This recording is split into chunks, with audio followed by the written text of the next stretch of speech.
낮에 있었던 일이 다시 떠올랐다. 정물을 마친 주상이 잠시 들렀고 뒤이어 영의정이 문우를 청했다. 그들은 언제나 같은 말을 했다. 중전, 염려, 마시옵소서. 성군센주의 은혜 아래 백성들은 태평성대를 누리고 있나이다. 태평성대. 이선은 그 말을 들을 때마다 가슴 한구석이 차갑게 식는 것을 느꼈다. 그녀가 아는 태평성대는 그런 모습이 아니었다. 그녀는 서류의 여인이었다.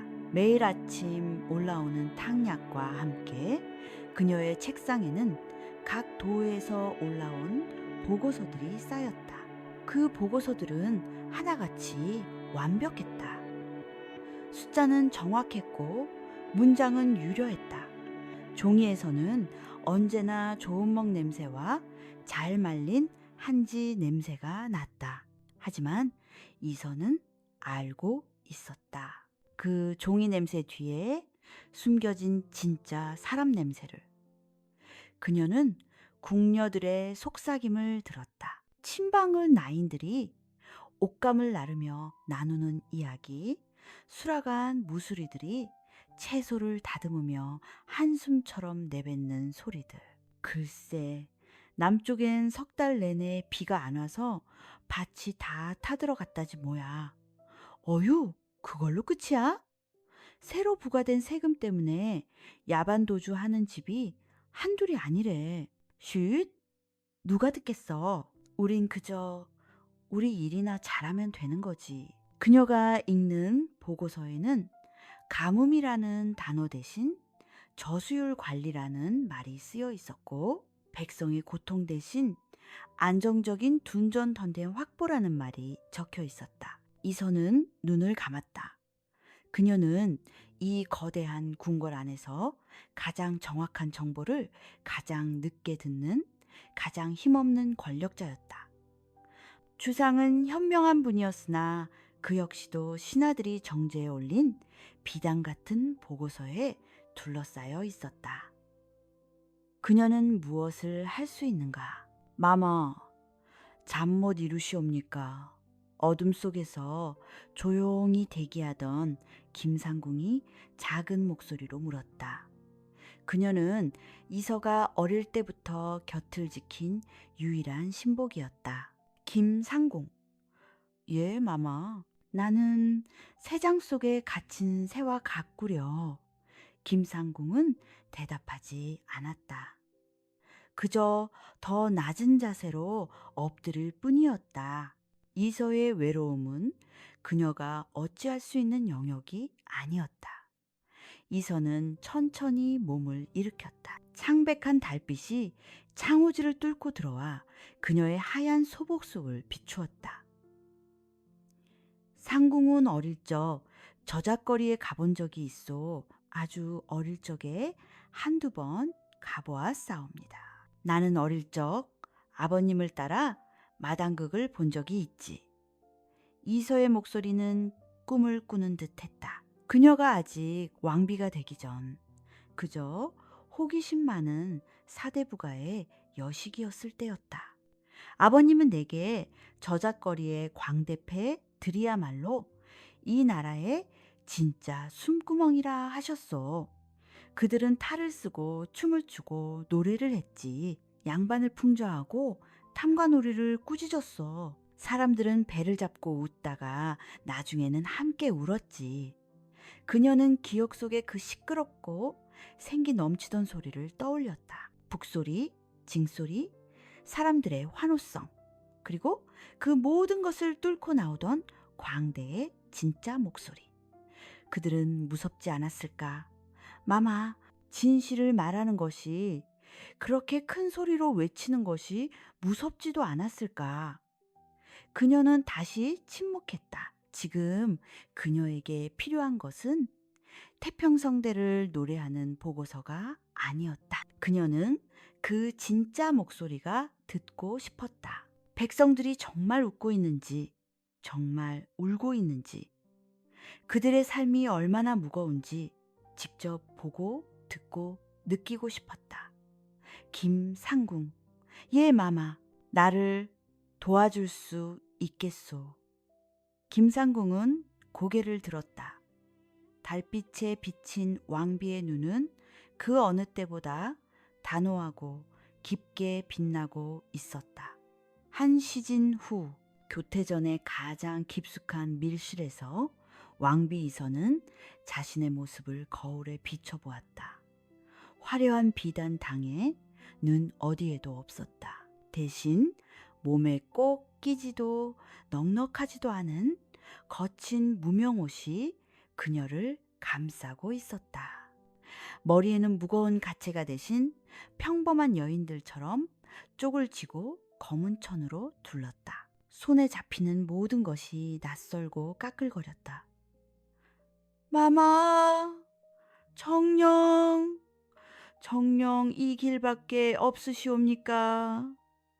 김상궁의 목소리는 물기에 젖어 있었다. 이것은 도망이 아니오. 잠시, 아주 잠시, 진짜 세상을 보러 가는 것뿐이오.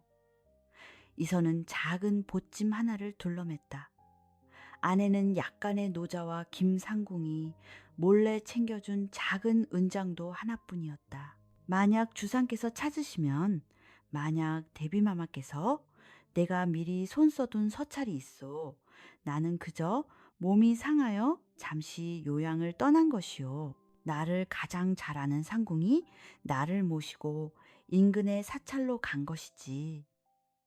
이 일은 상궁과 나 그리고 박내간만이 아는 일이요. 그녀는 충직한 박내간을 떠올렸다. 그녀의 뜻을 듣고 사색이 되었으나 결국 눈물로 명을 받든 유일한 내관이었다. 새 이름이 필요합니다. 이선은 보찜을 다시 한번 고쳐매며 말했다. 나는 더 이상 왕비 이서가 아니오. 그녀는 잠시 생각에 잠겼다. 무엇이 좋을까? 그녀는 지금 무엇을 가장 원하는가? 창밖에서 이름 모를 밤벌레 소리가 들려왔다. 궁 안에서는 한 번도 들어보지 못한 작지만 분명한 소리였다. 공녀는 낮은 목소리로 자신의 새 이름을 불렀다. 내 이름은 소리요. 세상의 모든 소리를 듣겠다는 뜻이지. 소리, 아가씨.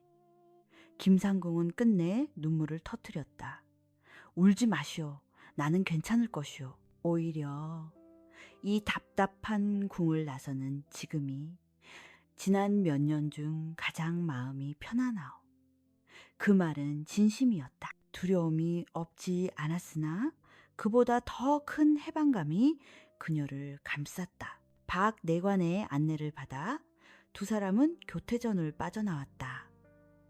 화려한 정문이 아닌 궁녀들이나 드나드는 가장 구석진 쪽문을 통해서였다. 끽 오래되어 기름칠이 필요한 문이 작은 소리를 내며 열렸다. 차가운 밤 공기가 있어, 아니 소리의 뺨을 스쳐 궁 안에 정제된 공기와는 다른 날것의 공기였다. 그 공기 속에는 흙냄새와 젖은 풀냄새가 섞여 있었다. 그녀는 그 냄새가 싫지 않았다. 문을 나서기 직전 소리는 잠시 멈춰 섰다. 마마, 박내간이 초조하게 불렀다. 소리는 고개를 돌려 자신이 평생을 갇혀 살던 거대한 궁, 경복궁 그림을 바라보았다. 달빛 아래 궁은 거대하고 아름다웠지만 지금 그녀의 눈에는 거대한 감옥 혹은 화려한 무덤처럼 보였다. 나는 이곳에서 죽은 듯이 살 것인가? 아니면 잠시나마 밖에서 살아 숨 쉴 것인가? 그녀는 더 이상 망설이지 않았다. 가자. 작은 쪽문이 소리 없이 닫혔다. 왕비 이선은 사라졌다. 그리고 그날 밤 이름 모를 여인 소리가 칠흑 같은 어둠 속으로 자신의 진짜 소리를 찾아 첫걸음을 내디뎠다. 그녀의 심장은 두려움 반, 설렘 반으로 세차게 뛰고 있었다. 박 내관이 미리 준비해둔 낡은 초은 밤새도록 덜컹거렸다. 왕비의 화려한 가마가는 8명이 메고도 흔들림이 없었지만 바퀴가 하나뿐인 이 작은 수레는 길바닥의 돌멩이 하나하나를 그대로 소리의 몸으로 전해왔다. 그녀는 생전 처음 느껴보는 고된 흔들림에 어깨를 움츠렸다. 꼬박 하룻밤을 달려 그들은 동이 틀 무렵 한양을 겨우 벗어난 작은 마을 어귀에 닿았다. 이곳은 도성안도. 그렇다고 완전한 시골도 아닌 온갖 것들이 뒤섞여 머무는 곳이었다. 마마, 아니 소리 아가씨. 김상궁은 퉁퉁 부은 눈으로 그녀의 손을 잡았다. 박내가는 굳은 얼굴로 주위를 경계했다. 여기서부터는 저희가 모실 수 없사옵니다. 이 길로 쭉 가시면 작은 주막이 나올 것입니다. 박내관이 이미 그곳에 아가씨가 며칠 묵을 방을 잡아 두었사옵니다. 소리는 고개를 끄덕였다. 그녀의 목소리는 잠겨 있었다. 알고 있소. 상궁과 박내관은 어서 궁으로 돌아가시오. 내 걱정은 말고 부디 옥체를 보존하시옵소서. 결국 김상궁은 소리의 거친 무명옷자락을 붙잡고 다시 울음을 터뜨렸다.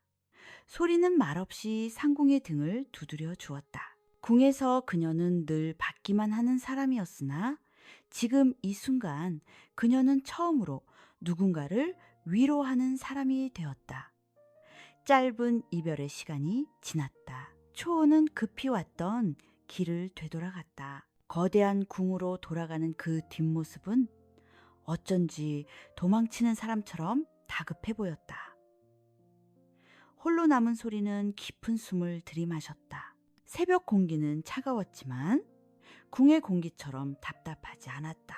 흙냄새, 젖은 나무 냄새, 그리고 멀리서 풍겨오는 밥 짓는 연기 냄새. 그것은 살아있는 냄새였다. 그녀는 보찜을 고쳐매고 주막을 향해 걸었다. 주막은 이미 아침을 맞는 사람들로 분주했다. 보찜 장수들, 이른 길을 떠나는 나그네들이 시끄럽게 떠들며 거친 보리밥을 물에 말아먹고 있었다. 어이, 주모!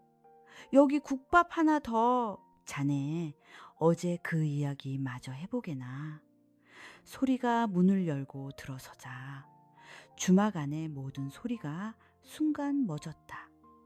모든 시선이 그녀에게로 향했다. 꾀죄죄한 행색이었지만 이상하게도 그녀의 몸에서는 낯선 기품이 흘렀다.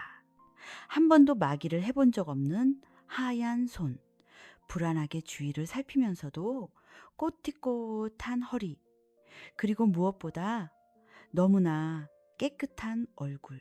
저 방을 하나. 소리의 목소리는 저작거리의 소음 속으로 작게 흩어졌다. 주모가 퉁명스럽게 나왔다. 방은 무슨, 어제 박서방이라는 양반이 값을 치르고 간 방이 있긴 한데 자네가 그 사람인가?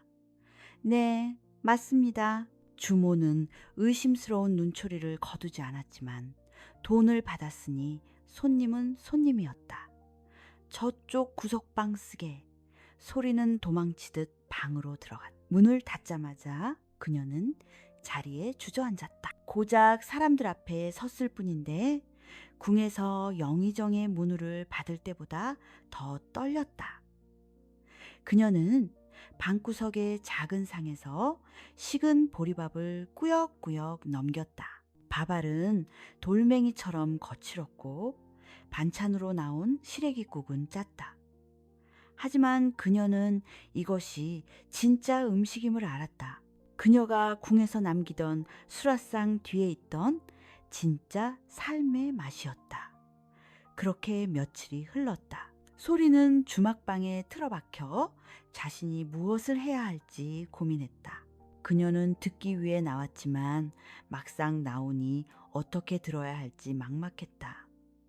아가씨, 방에만 있을 거면 방 빼. 우리도 장사해야지. 주모의 성화에 못 이겨 소리는 처음으로 저잣거리로 나섰다. 그날은 마침 닷새마다 열리는 장보이 서는 날이었다. 주막을 나선 소리는 다시 한번 세상의 소리에 압도당했다. 자, 골라. 싱싱한 무요. 이 빠진 녹그릇도 고쳐줍니다. 아이들 우는 소리, 닭과 개가 짖는 소리, 흥정하는 소리, 웃음소리. 궁에서는 모든 것이 정제된 소리였다. 발걸음 소리도 기침 소리도 허락되지 않았다. 하지만 이곳은 온갖 소리들이 살아 숨쉬며 서로 부딪히고 섞이고 있었다. 그녀는 그 소란스러움이 싫지 않았다. 오히려 가슴이 뛰었다. 그때였다. 저쪽 장터 한가운데 가장 넓은 공터에서 쩌렁쩌렁한 징소리가 울려 퍼졌다. 자, 모여보시오. 오늘 여러분의 시름을 싹 잊게 해줄 민화 유랑단이 왔소. 사람들이 환호하며 그쪽으로 몰려들었다. 소리도 인파에 휩쓸려 그곳으로 향했다. 그곳에는 작은 무대가 차려져 있었고 민화라고 적힌 낡은 깃발이 바람에 나부끼고 있었다. 얼씨구 북소리와 함께 탈레를 쓴 광대 하나가 튀어나왔다. 그는 거만하게 생긴 양반탈을 쓰고 있었다.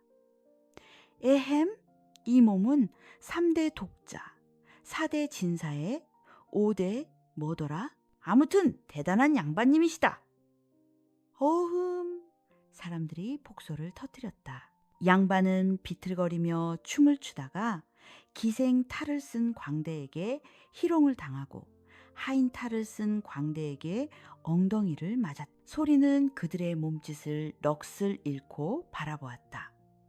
그들은 웃고 있었지만 그들의 춤사 위에는 날카로운 비판이 담겨 있었다. 궁에서 보던 궁중 정제는 아름다웠지만 이들의 춤은 살아 있었다. 그때 소리의 시선이 한 곳에 머물렀다. 무대 한가운데서 가장 아름다운 목소리로 노래를 부르는 여인. 그녀는 공주나 춘향의 역할을 맡은 듯 했다. 화려한 옷을 입었지만 자세히 보니 여기저기 꿰맨 자국이 보였다. 그녀는 새침하면서도 당당한 기운을 뿜어냈다. 그리고 그 무대 옆 북을 치며 전체를 지휘하는 사내.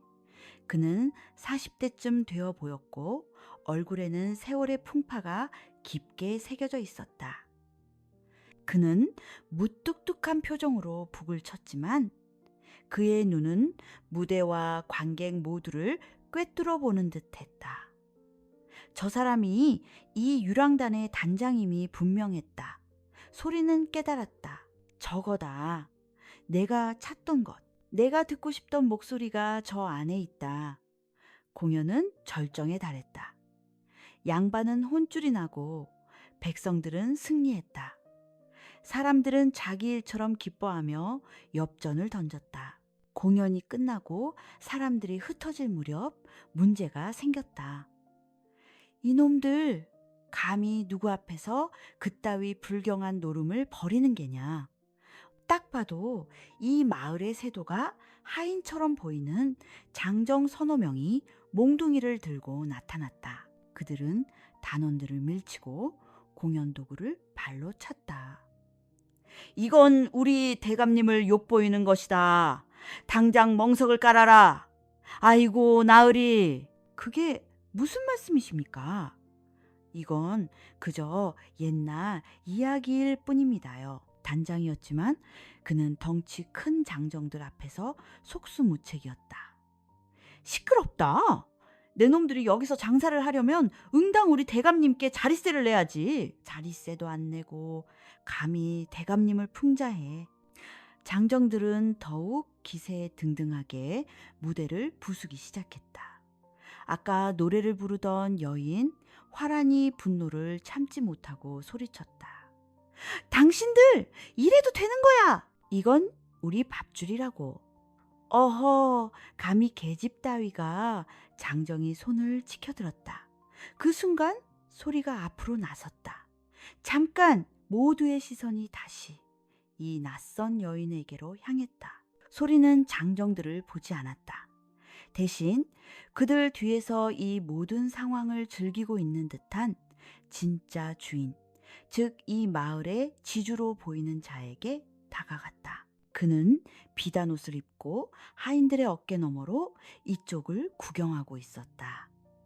나으리 소리는 궁에서 하던 대로 가장 정중하지만 가장 위험 있는 목소리로 그를 불렀다. 지주는 흠칫 놀랐다. 웬만한 사대부 여식에게서도 들어보지 못한 맑고 힘있는 목소리였다. 소리는 아까 그 지주가 장터의 한 놀이개 가게 앞에서 한참을 망설이던 것을 보았다. 그곳에는 값비싼 배공 놀이개가 하나 있었다. 소리는 보찜에서 작은 주머니를 꺼냈다. 그 안에는 그녀가 궁에서 가져온 유일한 돈, 진주, 귀걸이 한 쌍이 들어 있었다. 그녀는 지주를 지나쳐 놀이개 가게 주인에게로 갔다. 주인장, 저 배곡 놀이개 내가 사겠소. 네, 아가씨, 이건 값이 꽤 나갑니다만. 이걸로 되겠소. 소리가 손바닥에 진주 귀걸이를 올려놓았다. 가게 주인의 눈이 휘둥그레졌다. 궁에서나 볼 법한 최상품의 진주였다. 놀이개 값의 10배는 좋게 되어 보였다. 아이고 아가씨, 되고 말고요. 주인은 넙죽절을 하며 놀이개를 포장했다. 모두가 어리둥절했다. 지주도, 지주의 하인들도, 유랑단도. 소리는 놀이개를 받아들고 다시 지주에게로 왔다. 나으리, 제가 한양에서 시집올 때 가져온 폐물인데 돈이 급해 내놓았습니다. 그녀는 놀이개를 그에게 내밀었다. 이 놀이개 참으로 곱지 않습니까? 이 마을에서 가장 높은 어르신의 안목에나 어울릴 법한 물건입니다. 제가 감히 이 귀한 것을 나으리께 드리고 싶습니다. 지주는 침을 꿀꺽 삼켰다. 공짜로 이 귀한 것을 주겠다니. 허나 소리가 말을 이었다. 제가 가진 전부를 팔아 산 것입니다. 이방인이지만 이 마을 어르신의 덕들을 믿고 드리는 선물입니다. 부디 이 미천한 여인이 이 마을에서 무사히 지낼 수 있도록 저 시끄러운 광대들 대신 저를 좀 보살펴 주십시오. 이것은 소리가 궁에서 배운 유일한 정치였다. 상대의 탐욕을 인정하고 그의 체면을 세워주며 그가 원하는 것보다 더 큰 것을 주는 척하며 실리를 챙기는 것. 지주의 얼굴이 불그락 푸르락했다. 그는 이 여인이 자신에게 뇌물을 바치는 것 같기도 혹은 자신을 시험하는 것 같기도 해 혼란스러웠다. 하지만 분명한 것은 이 여인에게서 배곡 놀이개를 공짜로 받았다는 사실이 널리 퍼지면 자신의 명예가 실추된다는 것이었다. 지주는 헛기침을 했다. 크흠, 내가 어찌 일개 아녀자의 물건을 탐하겠는가. 그는 하인들을 돌아보며 소리쳤다.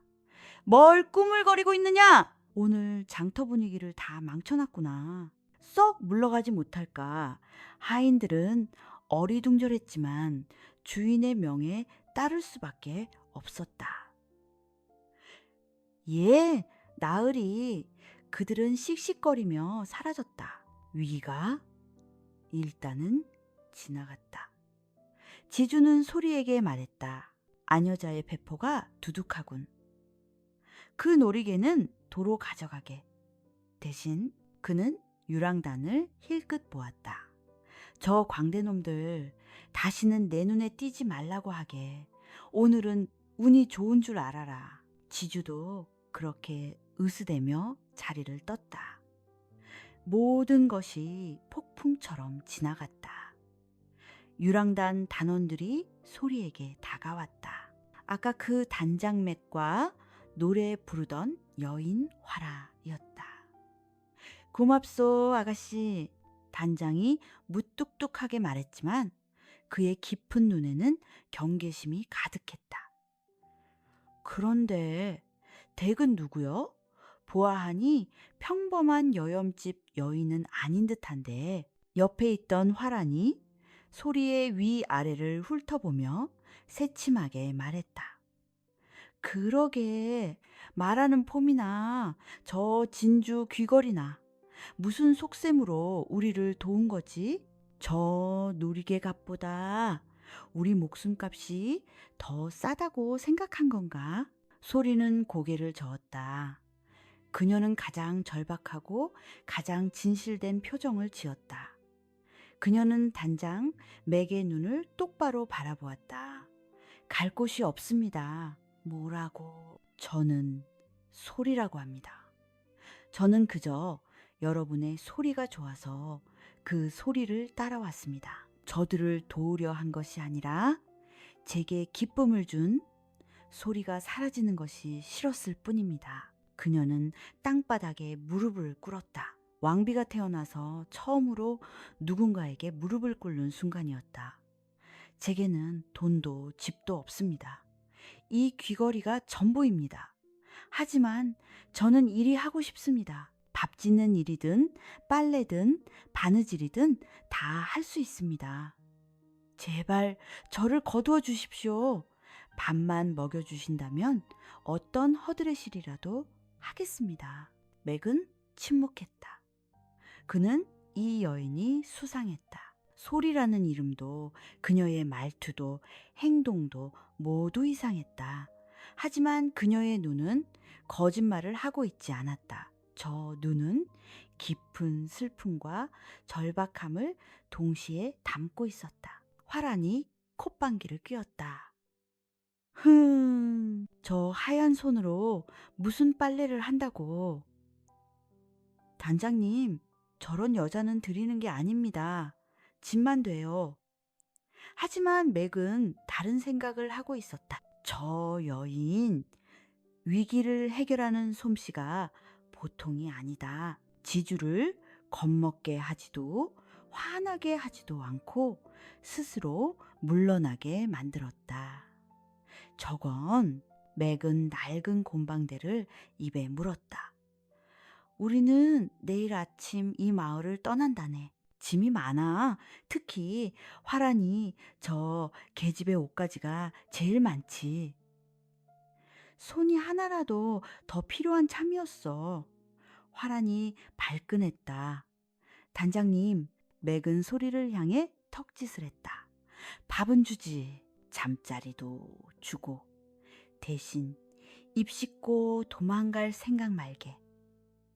우리 광대패는 한번 들어오면 내보낼 때까진 나갈 수 없어. 소리의 얼굴에 지난 몇 년간 단 한 번도 짓지 않았던 진짜 미소가 번졌다. 그녀는 흙바닥에 이마가 닿도록 깊이 절했다. 감사합니다. 감사합니다. 단장님.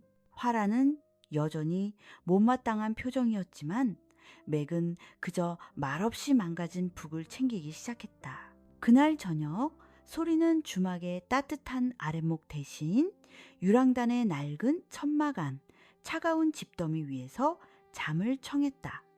사방에서는 단원들의 거친 코골이 소리가 들려왔다. 하지만 이상하게도 왕비 이선은 궁의 그 어떤 밤보다도 깊고 편안한 잠에 빠져들었다. 새벽 공기는 쇠처럼 차가웠다. 소리는 뼛속까지, 스미는 한기에 눈을 떴다. 궁에서는 해가 중천에 떠야 일어나는 날도 있었고 언제나 따뜻한 아랫목과 명주솜 이불이 그녀를 감쌌다. 하지만 이곳은 거친 집단과 어젯밤 누군가 덮어준 듯한 얇은 담요 한 장이 전부였다. 그녀는 조용히 몸을 일으켰다. 단원들은 벌써 일어나 모닥불 주위에 옹기종기 모여 있었다. 솥에서는 멀건 보리죽이 끓고 있었다. 어제 그녀를 가장 경계하던 화란이 소리에게 빈 밥그릇을 툭 던졌다. 자, 먹어. 우리 밥은 딱딱하고 맛없으니까 아가씨가 양반댁에서 먹던 흰 쌀밥 생각하면 입에도 못 댈걸. 화란의 목소리에는 여전히 가시가 돋쳐 있었다. 소리는 말없이 죽을 받아들었다. 뜨거운 김이 얼굴에 닿았다. 그녀는 후후 불어 한 입을 넘겼다. 까끌까끌한 보리알이 목구멍을 넘어갔다. 궁에서라면 수십 가지 반찬과 함께 나왔을 타락주 과는 비교할 수도 없었다. 하지만 거칠고 짜고 맛없는 이 죽은 이상하게도 따뜻했다. 그녀가 궁에서 먹었던 그 어떤 음식보다도 더 그녀의 속을 든든하게 채워주는 듯했다. 그녀는 그릇을 깨끗이 비웠다. 화란이 콧방귀를 뀌었지만 어제보다는 그 기세가 덜했다. 아침 식사가 끝나자마자 맹매의 단장이 소리를 불렀다.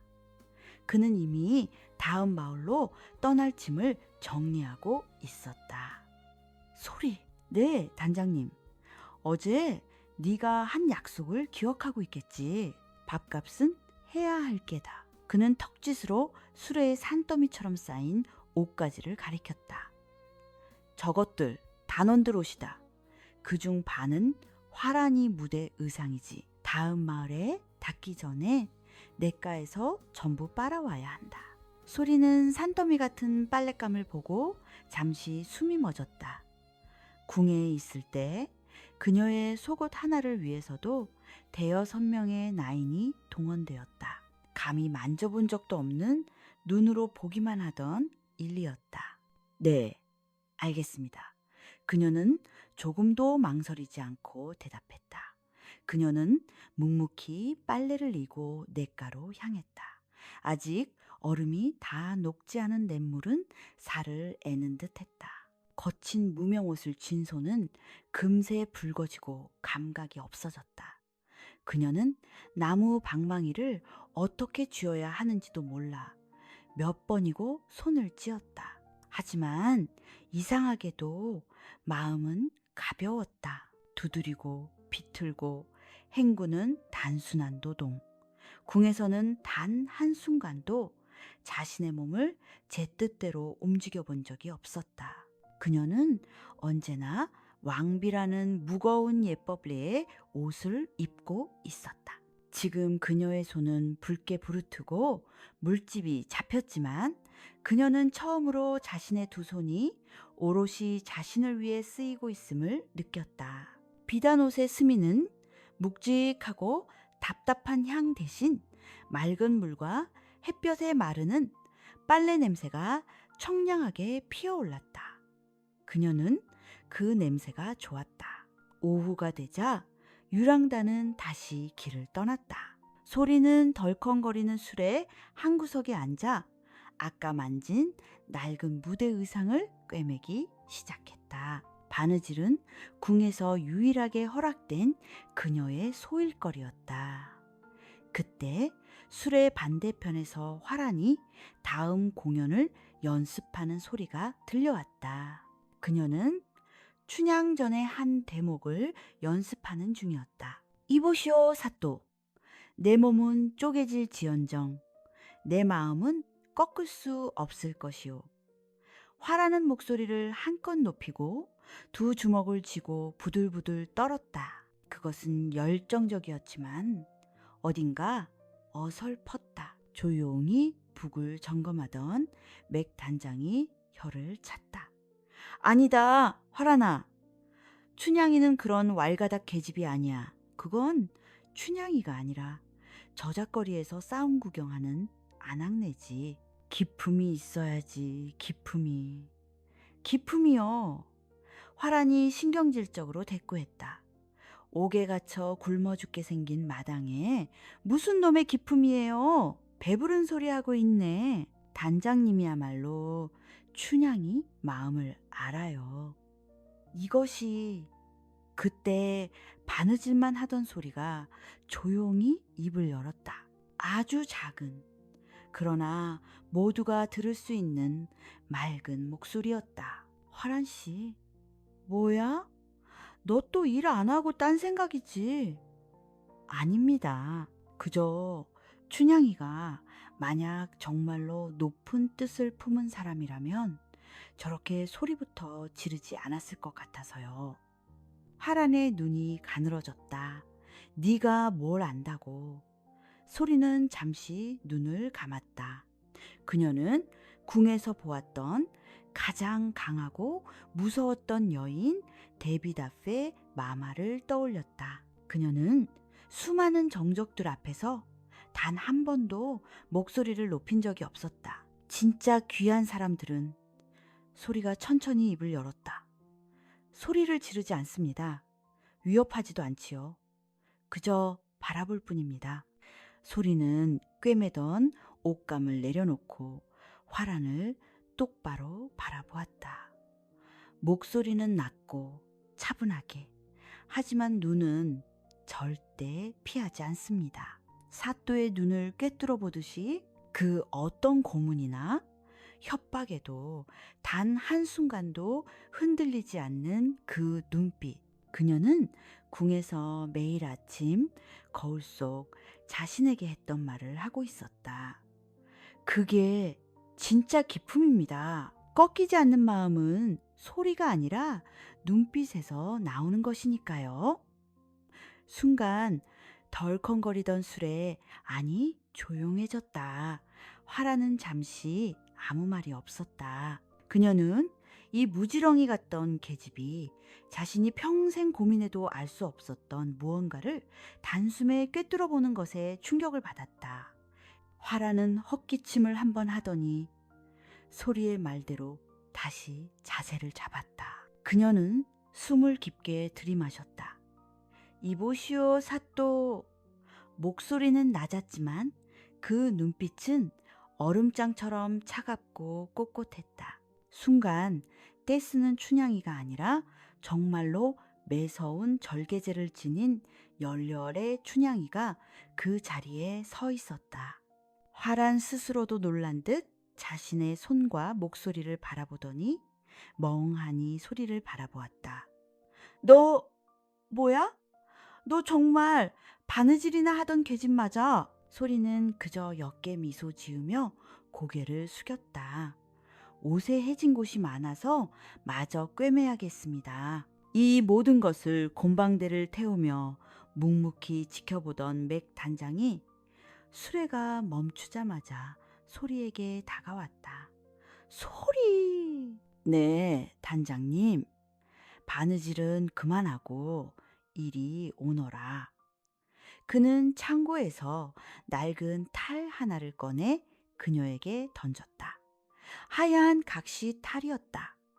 이것은 넌 관찰하는 눈이 있어 보는 법을 안단 말이다. 네가 화란이에게 가르쳐준 것 그거 아주 정확해. 맥의 깊은 눈이 소리를 꿰뚫었다. 하지만 광대가 되려면 보는 법만 알아서는 안 돼. 보여주는 법도 알아야지. 단장님, 오늘부터 넌 허드렛일만 하는 게 아니다. 맥 단장이 낮고 힘있는 목소리로 말했다. 춤사위를 배울 것이다.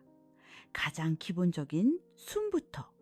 소리는 자신의 손에 들린 차갑고 묵직한 나무탈을 바라보았다. 물집이 잡혀 붉게 부르튼 그녀의 하얀 손. 그 위로 떨어진 이름 없는 광대의 탈. 그녀의 변신, 그녀의 진짜 소리가 그렇게 조용히 시작되고 있었다. 며칠 뒤 미나 유랑단은 제법 큰 고을리의 입구에 닿았다. 이곳은 인근에서 가장 큰 장이 서는 곳으로 맥 단장은 이곳에서의 수입을 크게 기대하고 있었다. 단원들 모두의 얼굴에 고된 여정 속에서도 작은 설렘이 비쳤다. 하지만 고을 입구에서부터 분위기가 심상치 않았다. 관아 관야의 아전야들이 죽 늘어서서 고을로 들어오는 짐들을 사사건건 트집 잡고 있었다. 멈추시오! 광대패로군. 이 고을은 우리 수령솔님의 엄격한 다스림 아래 잡스러운 노름판 따위는 허락지 않소. 아전의 목소리는 오만했다. 맥 단장이 공손하게 앞으로 나섰다. 나으리, 저희는 그저 백성들의 시름을 잠시 잊게 해드리는 가난한 광대패일 뿐입니다. 잠시 머물다 가게만 허락해 주십시오. 시끄럽다 천 것들의 소라는 이 고을의 기풍을 망칠 뿐이다. 당장 썩 물러가지 못할까 아저는 몽둥이라도 휘두를 기세였다. 그때 저만치서 화려한 가마가 관할을 나서고 있었다. 수령님 행차시다. 모두 엎드려라. 길가의 백성들이 황급히 땅에 머리를 조아렸다. 유랑 단원들도 어쩔 수 없이 무릎을 꿇었다. 소리도 그들 틈에 섞여 조용히 엎드렸다. 그녀는 궁에서 몸에 밴 대로 흙바닥에 무릎을 꿇고 고개를 숙였다. 가마가 그들 옆을 지날 때 잠시 멈추었다. 가마의 휘장이 살짝 걷히고 안에서 비단 옷을 입은 사내가 그들을 훑어보았다. 마흔쯤 되어 보이는 기름진 얼굴에 탐욕과 교만이 가득한 눈이었다. 저런 것들이 감히 내 고을의 물을 흐리려 하는 게냐? 아닙니다, 수령님. 당장 쫓아내겠습니다. 됐다. 꼴 보기 싫으니 쫓아내든 삶아 죽이든 알아서 하라. 가마는 다시 움직였다. 하지만 소리는 얼어붙은 듯 했다. 조원보. 그녀는 그 목소리를, 그 오만한 눈빛을 잊지 않고 있었다. 조원보.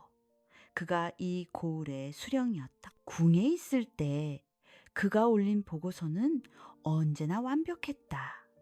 조세는 공평하고 백성들은 굶주림이 없으며 모두가 수령의 덕을 칭송한다. 하지만 김상궁을 통해 들었던 뒷이야기는 달랐다. 과도한 세금 징수, 백성들의 땅을 헐값에 빼앗는다는 소문, 그녀가 찾던 거지의 실체가 지금 그녀의 눈앞에 있었다. 유랑단은 고을 밖 황량한 강변에 주저앉았다. 가장 큰 수입원을 잃게 된 단원들의 얼굴에는 절망감이 감돌았다. 젠장, 저런 개떡 같은 놈이 수령이라니. 혈기왕성한 젊은 단원이 분을 이기지 못하고 소리쳤다. 단장님, 어떡합니까? 이대로 굶어 죽을 순 없잖아요. 화란도 입술을 깨물었다. 모두가 맥 단장의 입만 바라보고 있었다. 맥은 곰방대에 불을 붙이려 했지만 젖은 부싯돌은 좀처럼 불을 당기지 못했다. 그의 초조한 마음 같았다. 그때 조용히 불씨를 살피던 소리가 입을 열었다. 단장님, 왜 그러느냐? 저 수령은 칭송받는 것을 좋아하는 자입니다. 뭐라고? 궁? 아니, 제가 있던 양반댁에서 들었습니다. 저 조수령은 자신의 공덕공덕을 과시하고 윗사람에게 아첨하는 것을 가장 즐긴다고 했습니다. 맥이 고개를 들었다. 그래서 어쩌자는 것이냐? 지금 우리가 하는 양반 풍자극은 절대 안 됩니다. 하지만 소리의 눈이 조용한 불씨처럼 빛났다. 만약 우리가 저 수령을 칭송하는 연극을 한다면 어떨까요? 뭐라고? 화란이 기가 막힌다는 듯 소리쳤다. 소리, 너 제정신이야? 저런 놈을 칭송하자고? 내 혀가 썩어 문드러질 거다. 진심으로 칭송하자는 것이 아닙니다, 화란씨. 소리는 차분했다. 저런 자일수록 아첨에 약하고 비꼬는 것을 알아채지 못합니다. 그녀는 맥 단장을 바라보았다. 단장님, 저희에게 현명한 수령님이라는 예시하기가 있지 않습니까? 맥의 눈이 가늘어졌다. 있지. 아주 말도 안 되게 현명해서 굶어 죽는 백성에게 이슬을 마시고 기운을 내라고 하는 그런 이야기 말인가? 아닙니다. 소리가 고개를 저었다. 우리가 그 이야기를 바꾸는 겁니다. 아주 그럴듯하게 현명한 수령님 이야기로 그녀는 조수령이 했던 말을 떠올렸다. 내 고을의 기풍. 저 수령이 원하는 기풍에 맞는 연극을 하는 겁니다. 백성들은 고분고분하고 수령은 인자한 그런 연극 말입니다. 맥은 한참 동안 말이 없었다. 그는 이 낯선 여인 소리의 제한이 얼마나 위험한지 동시에 얼마나 영리한지 깨달았다. 그것은 칼날 위를 걷는 것이었다. 좋다. 맥이 결단을 내렸다. 모두 모여라. 오늘 밤 판을 새로 짠다. 다음 날 고을 장터에 방방이 붙었다. 민화유랑단 고을 수령님의 너그러운 허가 아래 특별 공연, 현명한 수령과 어진 백성. 조수령은 그 방을 보고 만족스럽게 웃었다. 놈들이 드디어 주제를 알았군. 내 덕을 칭송하는 연극이라. 그는 기꺼이 장터에 가장 좋은 자리를 내어주고 자신도 구경하기 위해 높은 단상에 자리를 잡았다. 연극이 시작되었다. 화라는 어진 백성의 대표로 맥 단장은 우직한 조언자로 나왔다. 그리고 현명한 수령 역할은 가장 목소리가 크고 과장된 몸짓을 하는 광대가 맡았다.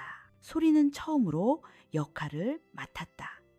그녀는 수령의 은혜에 감복하는 과묵한 백성이었다. 대사는 없었다. 그저 무대 구석에서 수령의 말 한마디 한마디에 감격하고 눈물을 흘리는 역할이었다. 연극은 노골적인 아첨의 연속이었다. 수령님, 가뭄이 들어 밭이 마릅니다. 그렇다면 내가 지금부터 비가 오라고 기원하겠노라. 내 정성이 하늘에 닿으면 가짜 수령. 그리고 정말로 무대 뒤에서 물 뿌리는 소리가 났다. 조수령은 단상에서 박장대소를 했다. 하하하! 지당한 말이다. 내 정성이 하늘에 닿았지. 하지만 단상 아래 진짜 백성들의 표정은 달랐다. 처음에는 어리둥절했던 그들은 곧이어 연극의 진짜 의미를 깨닫기 시작했다. 그들은 단상 위에 진짜 수령 조언보와 무대 위에 가짜 수령을 번갈아 보았다. 두 사람의 모습이 기묘하게 겹쳐졌다. 과장된 연극은 현실의 부조리함을 더욱 날카롭게 드러내는 거울이 되었다. 수령님, 세금이 너무 무거워 등골이 휩니다. 아란. 이런, 그렇다면 내 너희의 세금을 깎아주겠노라. 대신 내일부터 나를 위해 하루에 3번씩 절을 하도록 하라. 가짜 수령, 조수령은 그 대사가 마음에 드는 듯 고개를 끄덕였다. 백성이란 모름지기 감사할 줄 알아야지. 그 순간 무대 구석에 있던 소리는 들었다. 연극의 소음 속에서 백성들이 나누는 진짜 소리를. 절을 하라고? 빚진 건 우리인데 되레 절값을 받는군. 지난달에 세금 못 냈다고 내 소를 끌어간 게 누군데. 쉿, 조용히 하게. 수령님이 저렇게 좋아하시잖나? 광대들이 참 용해. 소리는 조언보를 바라보았다. 그는 여전히 자신의 인기에 취해 있었다. 그녀는 백성들을 바라보았다.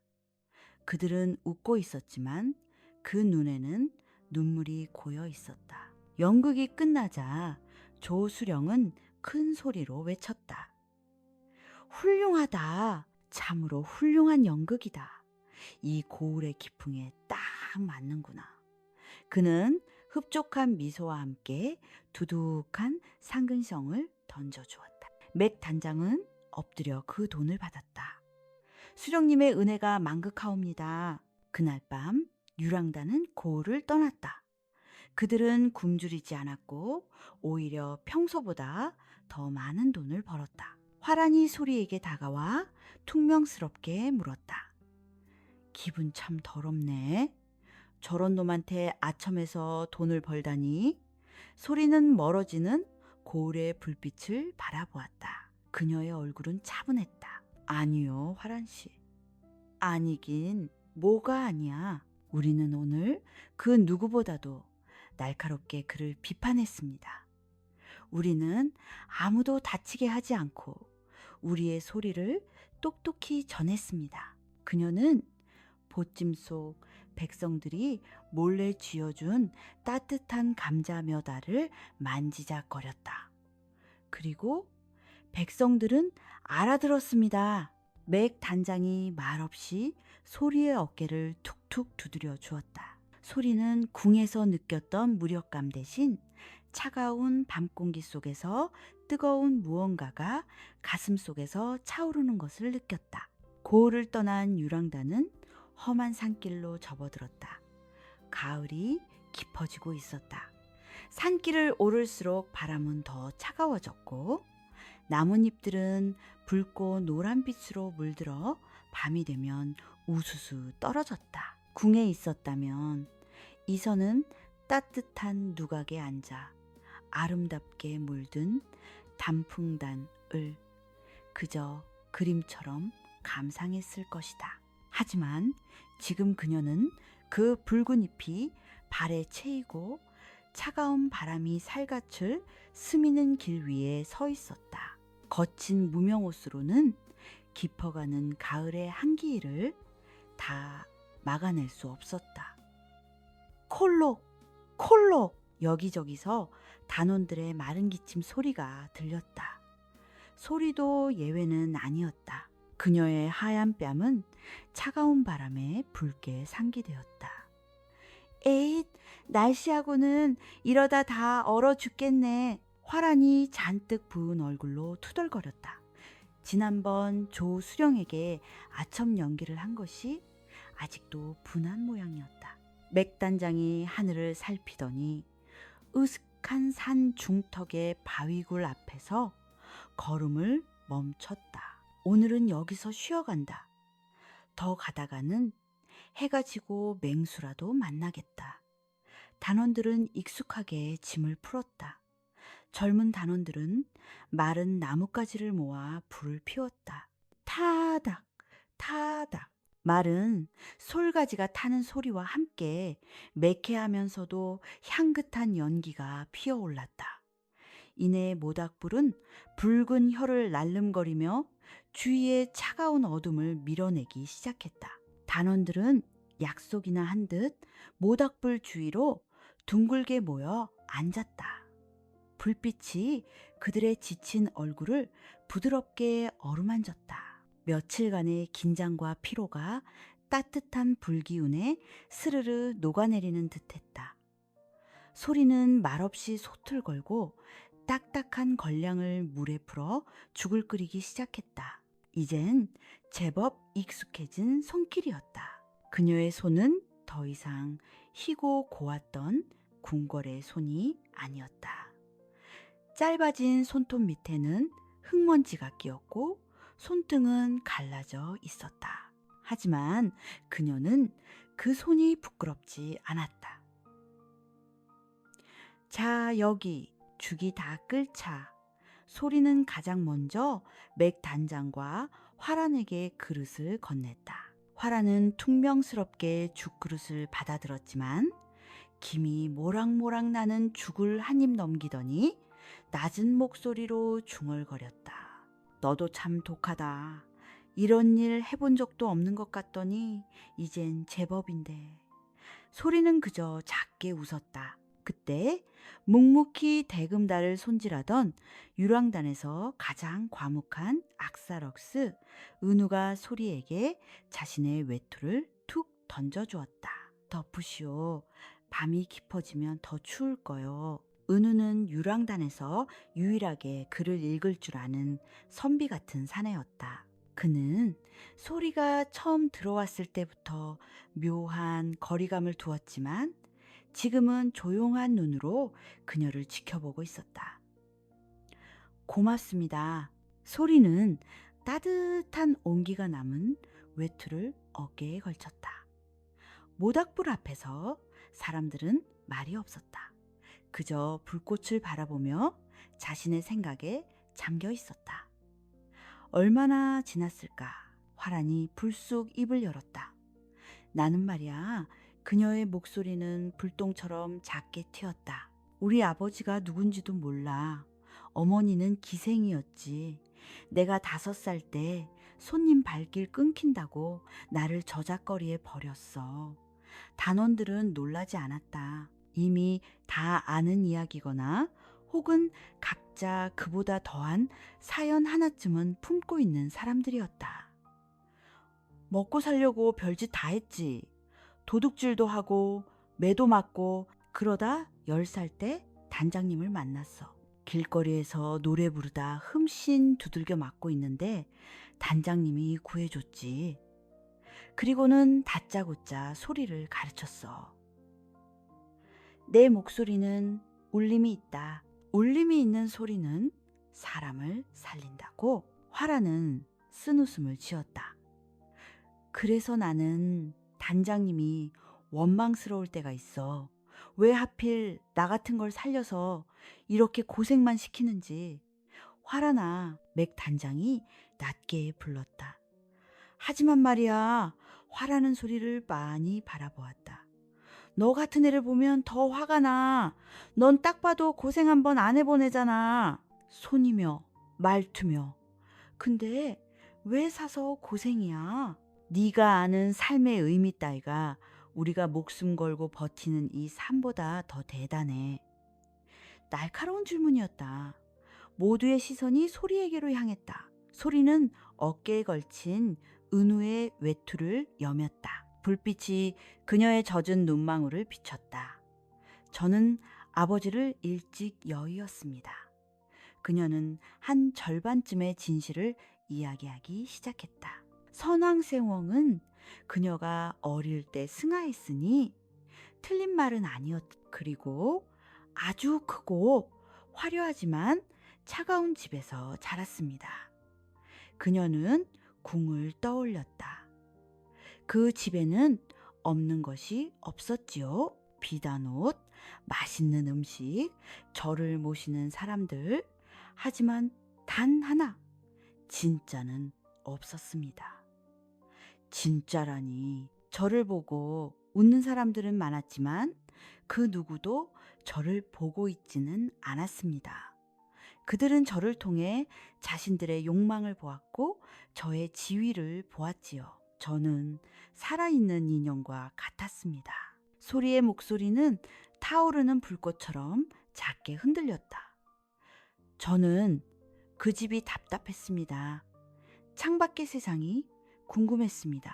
사람들이 정말 웃고 있는지, 정말 울고 있는지. 하지만 제가 듣는 것은 언제나 정제된 만들어진 소리뿐이었습니다. 그녀는 고개를 들어 유랑단원들을 하나하나 바라보았다. 그러다 여러분을 만났습니다. 여러분의 소리는 진짜였습니다. 비록 거칠고 때로는 슬프지만 살아있는 소리였습니다. 저는 그 소리가 좋아서 그 소리 곁에 머물고 싶었습니다. 제가 삶의 의미를 찾고 있다면 그건 아마도 여러분처럼 진짜로 살아 숨쉬고 싶다는 뜻일 겁니다. 그래서 도망친 거구나. 화란이 낮게 중얼거렸다. 양반댁의 답답한 규율에서 도망친 불쌍한 처녀. 화란은 제멋대로 그렇게 결론 내렸지만 그것으로 충분했다.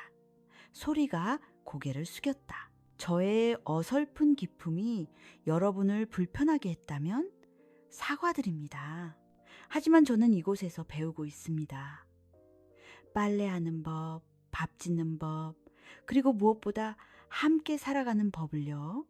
아무도 말이 없었다. 차가운 산 공기 속 모닥불의 온기보다 더 뜨거운 무언가가 그들 사이를 채우고 있었다. 그때 묵묵히 듣고만 있던 맥 단장이 곰방대를 털며 입을 열었다. 내 아버지는 광대였지. 그의 목소리는 굵고 낮았다. 아버지는 평생을 왕에게 바치는 태평성대춤만 추셨다. 나라가 망해갈 때도, 굶어 죽는 백성들이 속출할 때도 아버지는 궁궐 담장 안에서 태평을 춤췄지. 그의 눈은 어두운 심연을 담고 있었다. 나는 그게 싫었다. 아버지가 원망스러웠다. 그래서 나는 궁을 뛰쳐나왔다. 그리고 다짐했다. 나는 절대 가짜 춤은 추지 않겠다. 나는 진짜 소리를 내는 광대가 되겠다. 백성들의 울음소리, 웃음소리, 그들의 한숨소리를 내 춤과 소리에 담아내겠다. 그는 불꽃을 바라보며 말을 이었다. 그래서 이 유랑단의 이름이 미나다. 백성들의 이야기. 그게 우리가 하는 일이다. 맥은 소리를 바라보았다. 네가 말한 진짜 소리? 그게 뭔지 이제 알겠느냐? 그건 그리 아름다운 게 아니야. 때론 지독하고 처절하지 감당할 수 있겠어. 소리는 흔들림 없는 눈으로 맥을 마주 보았다. 그녀는 궁의 왕비이서가 아니라 유랑단의 단원 소리로서 대답했다. 감당해야지요. 제가 듣고 싶었던 소리니까요. 맥 단장은 대답 대신 짐에서 작은 술병을 꺼내 뚜껑을 열었다. 오늘은 마시자. 이 차가운 산에서 살아남은 우리 모두를 위해서. 그는 술을 한 모금 마시고 화란에게, 그리고 은우에게, 마지막으로 소리에게 병을 건넸다. 소리는 잠시 망설였지만 병을 받아들었다. 독한 술이 목구멍을 타고 흘러내렸다. 쓰고 뜨거웠다. 그날 밤 산 중턱의 바위굴 속에서 출신도 사연도 다른 이들은 하나의 모닥불을 나누며 비로소 가족이 되어가고 있었다. 험한 산길을 넘자 마침내 탁 트인 평야가 나왔다. 황금빛으로 물들었어야 할 들판. 하지만 유랑단의 눈앞에 펼쳐진 것은 추석 그를 앞둔 풍요로움이 아니었다. 먼지가 날리는 길, 거북등처럼 쩍쩍 갈라진 논바다, 이삭은 패스나 알알이 여물지 못하고 고개를 숙인 벼들, 소리는 숨이 멎는 듯했다. 그녀가 궁의 보고서 속에서 보았던 남부지방의 가뭄이라는 활자호스가 지금 고통스러운 현실이 되어 눈앞에 펼쳐져 있었다. 그들이 도착한 마을은 화원마을이라는 이름이 무색하게 모든 생기가 죽어 있었다. 마을 어귀에 큰 나무조차 잎이 누렇게 말라 있었다. 단장님, 아무리 엘프도 여긴 틀린 것 같습니다. 장고이 설 기미가 안 보입니다. 화란이 불안한 목소리로 말했다. 원래대로라면 이 마을에서 며칠 묵은 뒤 가장 큰 고을에서 열리는 추석맞이 판굿에 참여해야 했다. 맥 단장도 표정이 굳어 있었다. 그때 마을 촌장 순정으로 보이는 노인이 헬쑥한 얼굴로 다가왔다. 광대패요? 허허, 이 판국에 굿이라니. 굿 구경할 쌀이 있으면 물 한 모금하고 바꿔 쓸게요. 노인의 목소리에는 원망조차 담겨 있지 않았다. 그저 깊은 체념뿐이었다. 물이 그렇게 모자랍니다. 맥이 낮게 물었다. 저기 강이 있지 않소. 하지만 강줄기가 너무 낮아졌소. 우리 마을로 이어지던 물길 수위로 이 아이에 말라붙었지. 석 달째요. 하늘이 우리를 버렸소. 단원들은 침묵했다. 이것은 그들이 어찌할 수 있는 문제가 아니었다. 화란이 조용히 맥의 소매를 끌었다. 단장님, 가시지요. 우리가 여기 있어 봤자. 맥은 말없이 갈라진 논바닥을 바라보았다. 그는 굶주림이 무엇인지 아는 사람이었다. 그는 지난번 조수령에게서 받아낸 더러운 돈이 담긴 전대를 만지작거렸다. 은우, 예, 단장님. 자네와 젊은 녀석들은 지금 당장 옆고을로 가거라. 이 돈으로 쌀을 사와라. 가장 싼 잡곡이라도 좋으니 최대한 많이 사와라. 화란의 눈이 커졌다. 단장님, 미쳤어요. 그 돈은 우리 겨울 채비할 돈이라고요. 그리고 추석 판구스는요. 그거 놓치면 우리 겨울 내내 굶어요. 굶는 게 어떤 건지. 맥이 화란의 눈을 똑바로 바라보았다. 저들이 우리에게 가르쳐주고 있지 않느냐. 우리는 미나 다. 백성들의 이야기를 하는 우리가 지금 눈앞에 이 이야기를 외면하고 어딜 간다는 말이냐. 우리는 여기서 추석을 보낸다. 맥의 목소리는 단호했다. 은우와 젊은 단원들이 쌀을 구하러 떠났다. 남은 단원들은 마을 사람들에게 죽이라도 쑤어주기 위해 솥을 걸었다. 하지만 소리는 다른 곳에 가 있었다. 그녀는 말라붙은 물길을 따라 하염없이 걷고 있었다. 강이 낮아졌다. 하지만 저쪽 산에서 내려오는 작은 시냇물은 아직 마르지 않았다.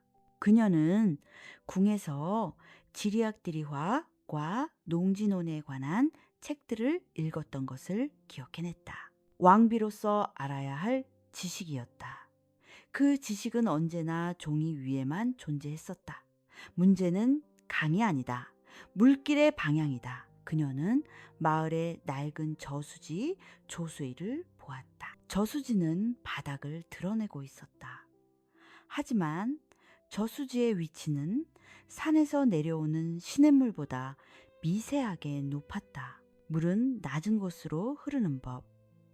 이것이었구나. 소리는 황급히 맥 단장과 촌장에게 달려갔다.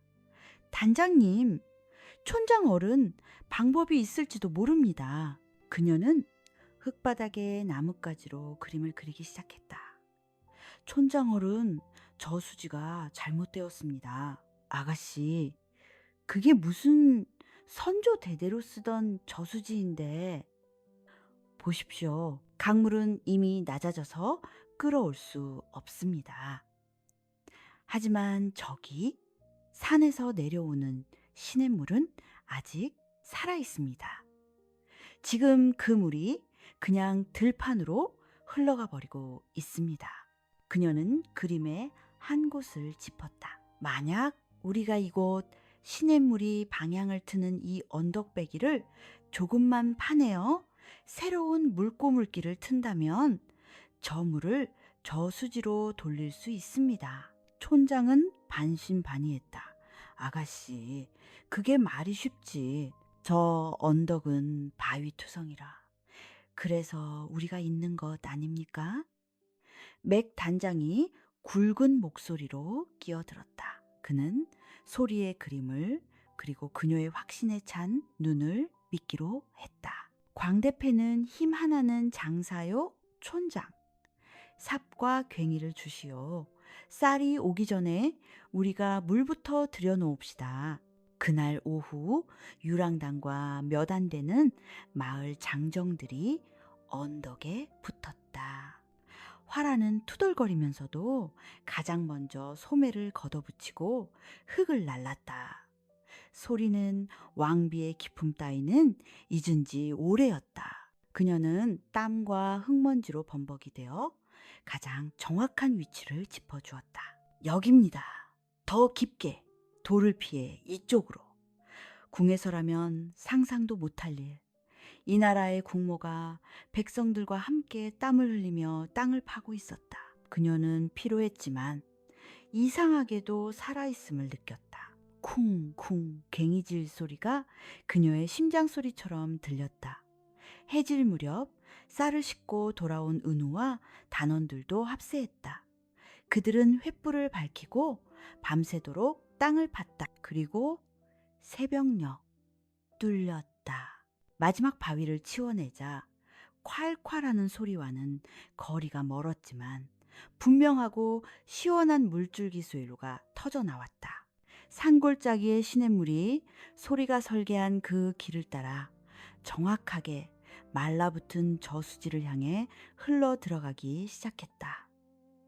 물이, 물이다! 하늘이시여! 촌장은 흙바닥에 주저앉아 감격의 눈물을 흘렸다.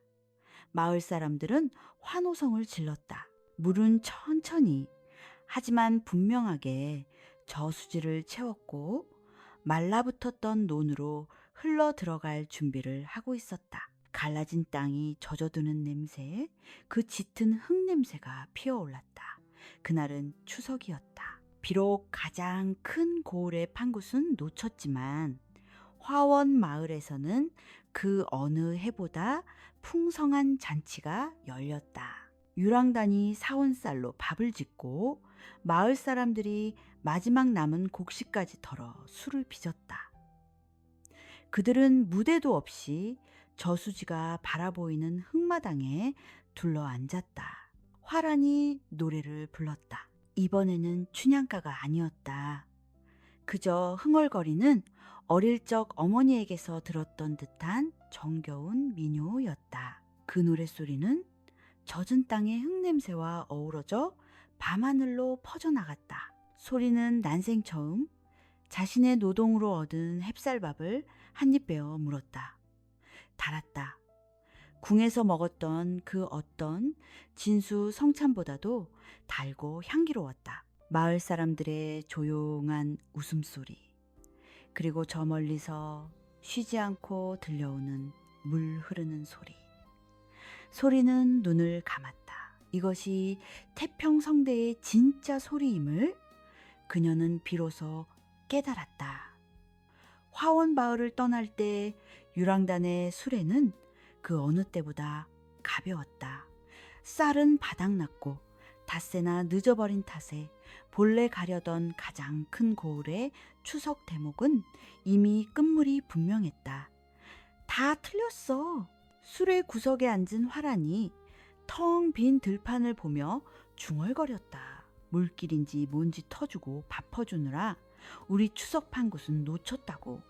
이제 저 고을에 가봤자 다른 광대패들이 찌꺼기나 죽고 있겠지.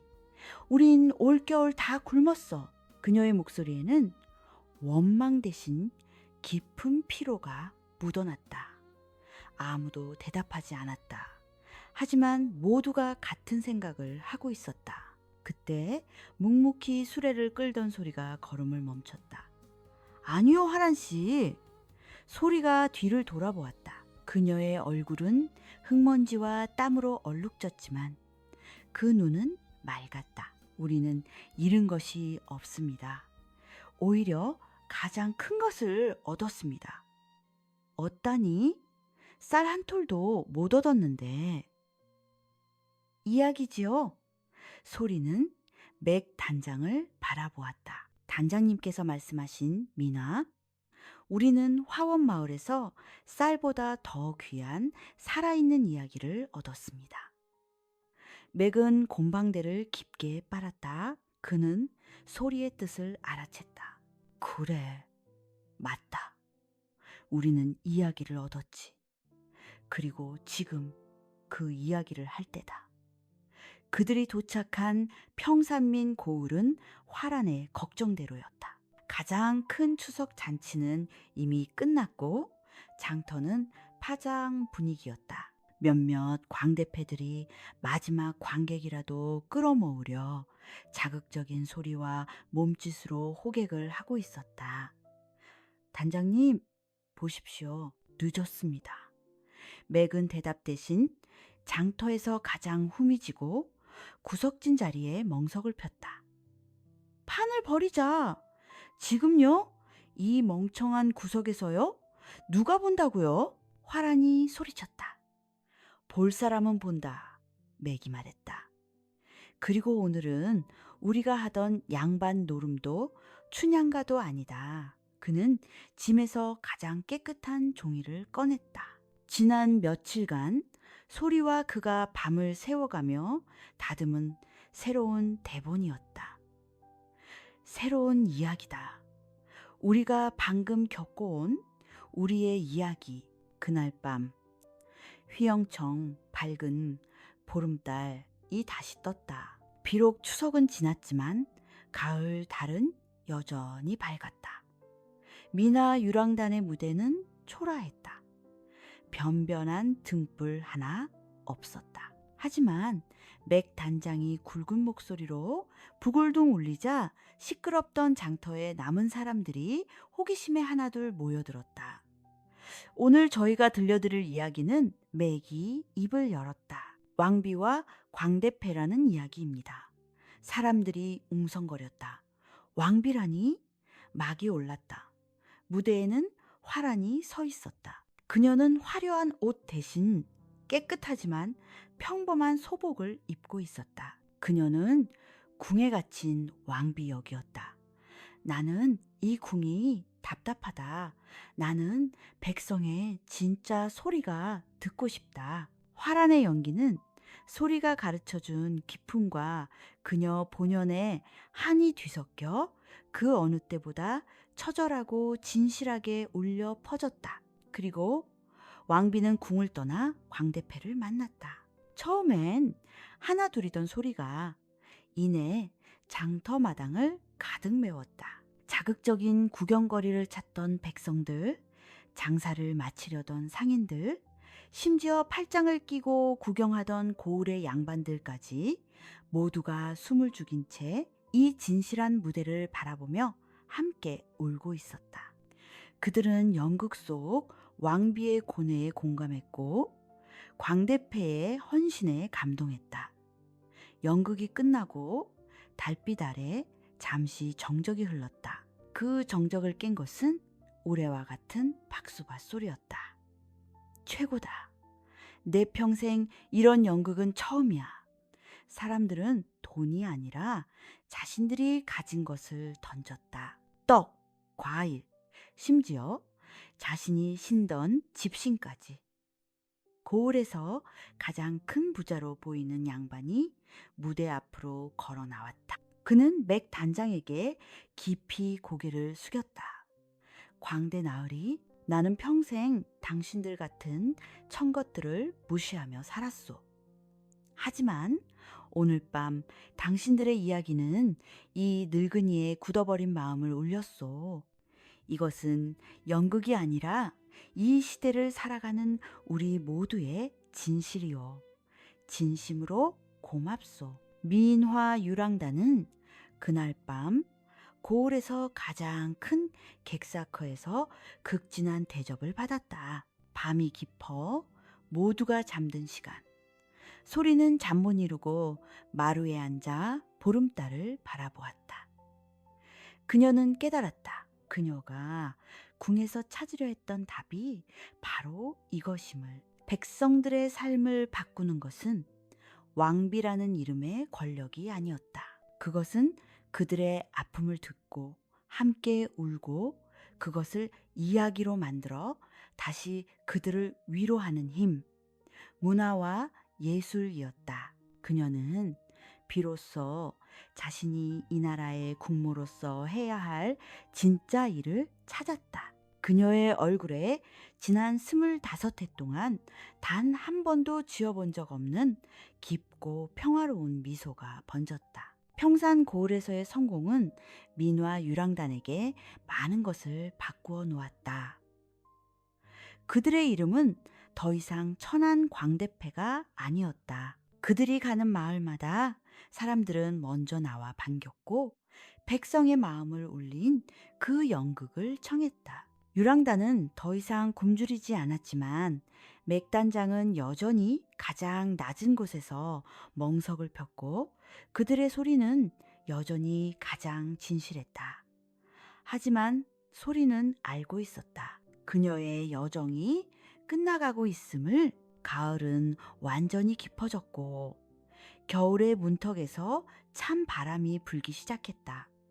그녀는 궁을 떠나온 지 석 달째였다. 그녀는 백성들의 삶을 보았고 들었고 겪었다. 그녀가 얻은 것은 답이 아니라 확신이었다. 그날 밤 유랑단이 작은 산사의 객사에 머물게 되었을 때 뜻밖의 소식이 들려왔다. 이보게들 들었나? 그 오만하던 조원보 수령이 파직되었다. 네. 객사에서 만난 한 나그네가 흥분해서 말했다. 파직이라니? 그게 무슨 소리여? 글쎄, 평상 고을에서 어떤 광대패가 왕비와 광대패라는 연극을 했는데 그게 그렇게 명연기였다지. 그 연극을 본 한양의 높은 양반 평산 고을의 부자 이 감명받아 백성의 소리가 이러할진대 수령들은 무엇을 하는가 하는 상소셔를 올렸다네. 나그네는 신이 나서 말을 이었다. 그 상소가 어찌어찌 궁에까지 들어갔고 마침 요양 중이시던 왕비 마마께서 그 상소를 읽고 크게 감동하셨다지 뭔가.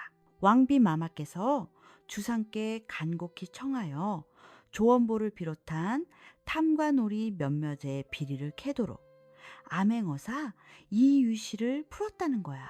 단원들은 모두 얼어붙은 듯 소리를 바라보았다. 그들의 연극이 궁궐을 움직였다. 화란히 떨리는 목소리로 물었다. 그래서 그 조수령은 어찌 되었소? 어찌 되긴 모든 재산을 몰수당하고 저 멀리 변방으로 귀양을 갔다지 아주 꼴좋게 되었어. 피를 보지 않고도 백성의 소리만으로도 관리를 벌할 수 있다니 참으로 성은이 망극한 일이지. 나그네는 웃었지만 단원들은 아무도 웃지 못했다. 맥단장은 곰방대 재를 털며 조용히 소리를 바라보았다. 그날 밤 소리는 맥단장을 따로 찾았다. 달빛이 절 마당을 하얗게 비추고 있었다. 단장님, 알고 있었네. 맥이 먼저 입을 열었다. 그의 목소리는 썼다.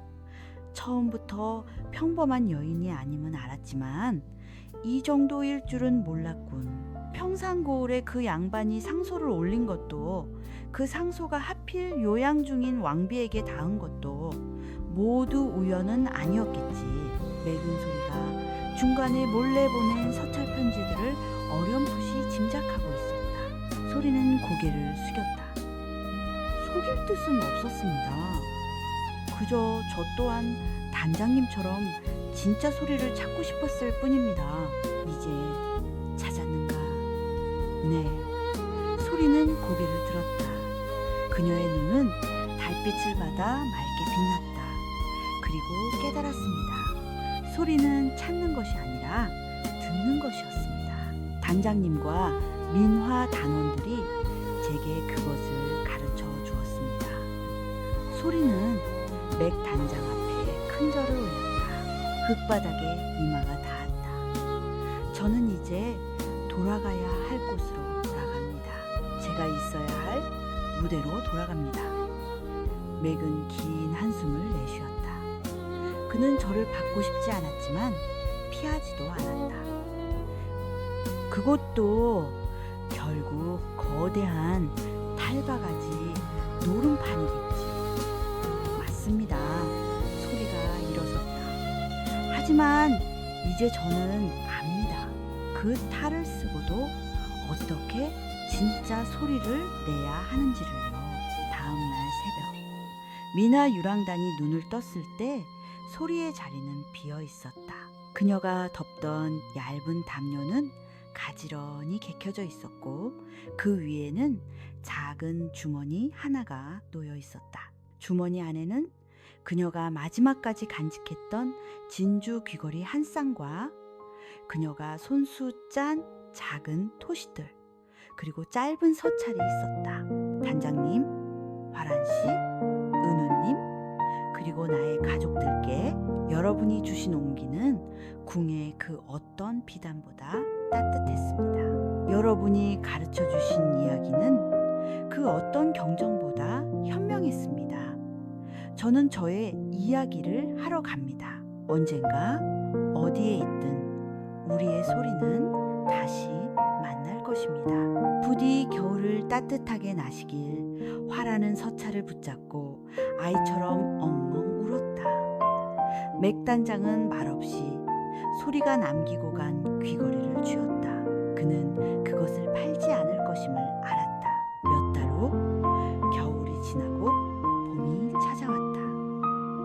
한양 저작거리에 새로운 방방이 붙었다. 왕명왕밍을 받들어 나라의 이야기를 수집하고 백성의 소리를 기록할 민화원 민화院을 세운다. 전국의 모든 광대와 이야기꾼들은 한양으로 모여 그 재주를 마음껏 펼칠지어다. 그 방 아래 민화유랑단의 깃발이 가장 먼저 도착했다. 맥단장은 낡은 깃발을 다시 세우며 경복궁의 높은 지붕을 바라보았다. 그는 미소 짓고 있었다. 같은 시각 교태전 왕비 이선은 따뜻한 봄볕이 드는 창가에 앉아 서체스를 읽고 있었다. 지난 겨울 그녀가 궁으로 돌아온 직후 그녀는 주상께 간청하여 민화원 설립을 주도했다. 마마, 민화원의 초대 원장으로 맥 단장이라는 자가 뽑혔사옵니다. 김상궁이 차를 올리며 보고했다. 그리 되었군요. 왕비의 입가에 잔잔한 미소가 번졌다. 그녀는 자신의 손을 내려다보았다.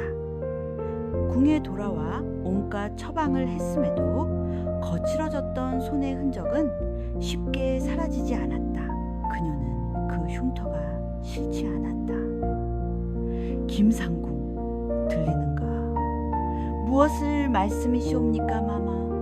바깥의 소리 말이네. 왕비는 눈을 감았다. 궁의 담장은 여전히 높았지만 이제 그녀는 들을 수 있었다. 담장 너머로 들려오는 아이들의 웃음소리, 대장간의 망치소리, 그리고 멀리 민화원에서 울려 퍼지는 북소리와 대금소리. 그 모든 진짜 소리들이 더 이상 그녀를 답답하게 하거나 외롭게 하지 않았다. 그 소리들은 이제 그녀의 일부가 되었다. 왕비 이선은 그 따뜻한 소란스러움 속에서 지난 몇 년간 처음으로 깊고 평화로운 낮잠에 빠져들었다. 이야기 끝. 안내의 말씀.